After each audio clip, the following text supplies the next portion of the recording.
pong patok to, Sister Brony Cadiz. Praise the Lord. Hallelujah. The highest praise, glory, and honor belongs only to our dear Jesus. Hallelujah. And I also give double honor and respect to our beloved and honorable Pastor Evangelist, Wilde Estrada Almeida, and to his beloved children. Praise the Lord. And we will always cherish the blessed memories and teachings of our beloved Mama Dear. Hallelujah. And I'd like to greet everyone po. Blessed day po sa lahat ng mga baguhan, datihan man ng mga kapatiran, maging sa lahat ng mga broadcast viewers. Praise the Lord. Hallelujah. Sa magpagpalang araw po sa inyong lahat. Hallelujah. Praise the Lord. Tunay nga pinapasalamatan ko po muli ang ating pinakamamalapit na Jesus sa pagpapala niyo po sa aking buhay, kagalingan,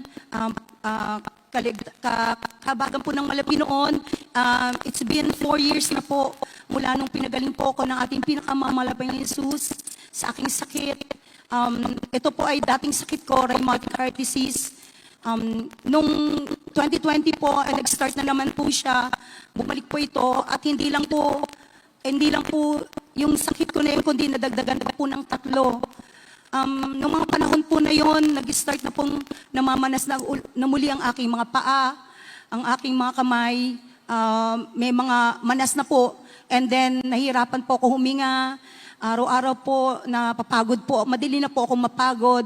Hanggang sa dumating po yung time na before pandemic po yon. So, pina-check up po ako ng aking beloved family.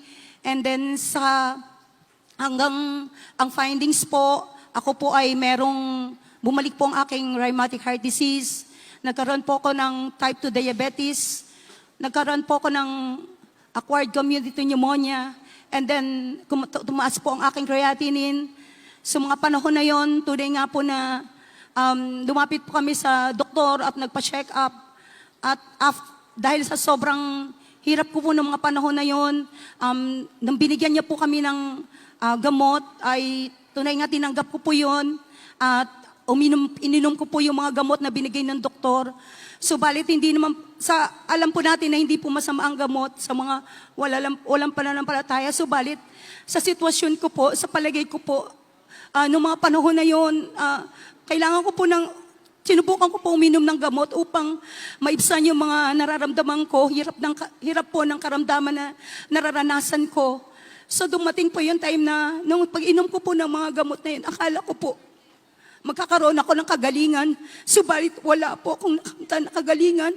Bagkus lalo pa pong lumala ang aking karamdaman. Noong mga panahon po na yon ay pandemic days na po at mga lockdown na po sa lahat sa buong Pilipinas. So talaga pong nagpupuri lang po kami sa ating pinakamamahal na Panginoon Jesus. Yung mga panahon po na yun na talagang halos hindi ko na po alam kung ano pa nga ipapanalangin ko sa malapay noon dahil umiinom po ako ng gamot.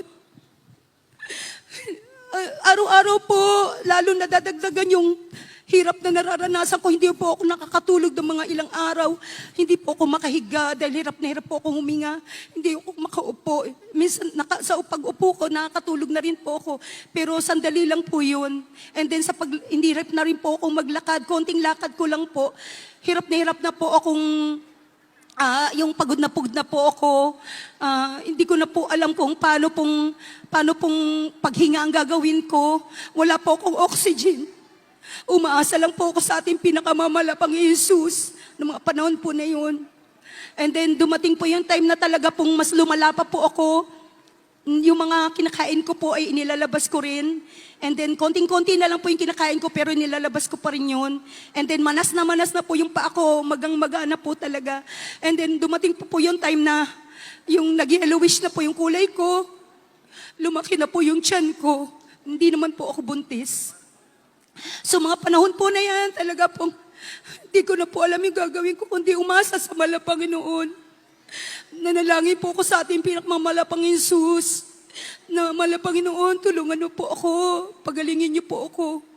Bigyan niyo pa po ako ng pagkakataon at ang 100% ibibigay ko po sa iyo.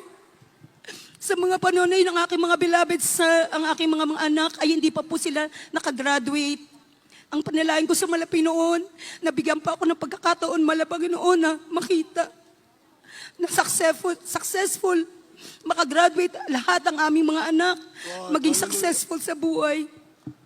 Kaya po, kabaga na malapay noon, nag-buy fit na po ako. Ginawa ko, pitinapong ko lahat ng gamot. And then humingi kami ng backup prayer sa ating minamating ginagalang na mga pastor.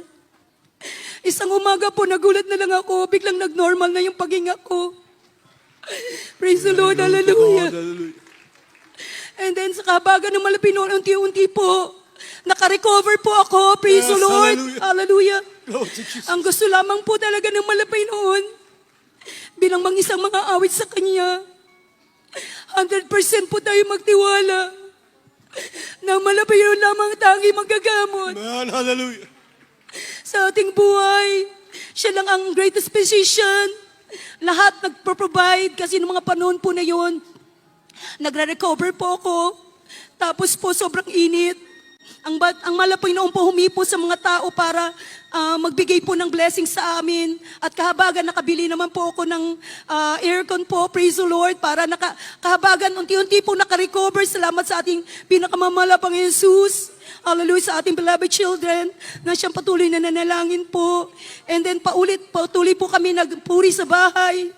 Umaga't gabi. Andun po, narito po ako ngayon. Sa inyong banalarapan, malakas. Pinagpala naman ng Panginoon. Glory to God. Thank you so much, Jesus. Muli pong na-assign sa mga lugar na assignment po namin. Muli pong nakapagmay, muli ka nakawit sa Panginoon. Muli nakapagpuri, nakapagpasalamat. Amen. Hallelujah. Sa ating pinakamamalapay na Jesus. Muli po ang pinatatag ng ating pinakamamalapay na Jesus. Muli niya pong pinagpala, hallelujah, nakakapag-ayuno na rin po sa kahabagan ng Panginoon. Maraming salamat, Panginoon. Tunay na dakila ang Panginoon. Hindi niya talaga tayo bibigyan sa ating mga panalangin. Sa Kanya, hallelujah. Pinagpala na din po ang aking mga beloved anak. Sila po ay nakagraduate na lahat. Praise the Lord. Hallelujah. Kahabagan po ng Panginoon. First prayer ng ating beloved honorable pastor. And then, ang akin nagkaroon ng po ako ng Navy na anak. Yung aking youngest daughter po, architect na po. Kahabagan. Praise the Lord. And then, loobin po ng Panginoon, nakapag-board na po siya by next year, praise the Lord, para maging licensed architect na po siya, praise the Lord, hallelujah. And then, ang dami po pong pagpapala ng Panginoon. Isa pong pasasalamat ko sa ating pinakamamalapay Jesus muli, na kami po ay pinagpala na ma-assign po sa dako po ng Iloilo, outreach po natin. Doon po napakarami pong marami po kaming mga outreaches na napuntahan, outstation, at tunay nga pinagpala ang bawat outstation ng Iloilo Outreach, hallelujah. Sa dako po ng Estancia Outreach, tunay nga Gigantes Island po, 51 souls baptized po, praise the Lord, glory to God, hallelujah. hallelujah. Andiyan ang pagpapala ng Panginoon. Unang taon po lang po ng anniversary po ng Gigantes Island. Tunay nga, glory to God, hallelujah.